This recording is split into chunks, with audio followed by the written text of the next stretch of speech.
একটা খারাপ বিষয় যেটা ঘটতে পারে, যে লোকেরা জানে ঈশ্বরের ইচ্ছা কী, কিন্তু যে সংস্কৃতিতে তারা বড় হয়েছে, তাদের মাতাপিতাদের দিক থেকে আর যেখানে ঘর রয়েছে, সবাই প্রভু ঈশ্বরকে অবজ্ঞা করে আর তাকে অবজ্ঞার চোখে দেখে। কিন্তু এই বাক্যকে শোনার পর যেটা আমি পড়ব, 22 পদ, যেসাইয় 44 অধ্যায়ে, এটা আপনার হৃদয়কে বদলে দেবে।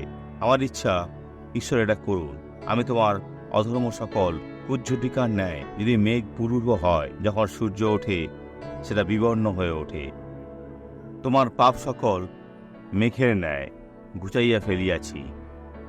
তুমি আমাদের প্রতি ফিরো, কেননা আমি তোমাকে মুক্ত করিয়াছি, আমি তোমাকে ফিরিয়ে এনেছি। যিশুর কাছে ফিরে আসুন। এই ধন্য ব্যক্তিকে দেখুন। 2 হাঁটুতে বাত ছিল। আগে কিভাবে চলতেন? আমি সিঁড়ি চড়তে বা নামতে পারতাম না। ওই মাঝখানে যান, ওইখানে চলুন, সারিভাবে চলা শুরু করুন। চলুন, সারিভাবে চলুন। বন্ধুরা দেখছেন, অনেক দূরে যেতে হবে।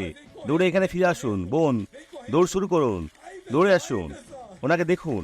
ভাইরা, উনি সিঁড়ি চড়তে পারতেন না, ওনাকে রাস্তা দিন, এখানে আসুন। এখন পারবেন? এখন পারছি, ঈশ্বরের ধন্যবাদ। দয়া করে সারিভাবে চলুন। ভাইরা, ওনাকে দেখুন, উনি দৃঢ়ভাবে চলছেন। এখন দৌড়ে ফিরে আসুন। বোন, এটা শেষ হয়েছে। এখন প্রার্থনা করতে চাই। ও প্রভু, এই লোকেদের হয়ে যুদ্ধ ঘোষণা করছি, যাদের তোমার সাহায্যের দরকার। এদের জীবনে দিয়াবলের সমস্ত মন্দকে নিষ্ক্রিয় করি, আর বলি, মন্দ শক্তি এই নারী ও পুরুষদের যেতে দাও, আর এদের বিরক্ত করবে না। আমি আজ্ঞা করছি, যিশুর নামে। নিজের হাত তুলে বলুন, ঈশ্বর অনেক ধন্যবাদ।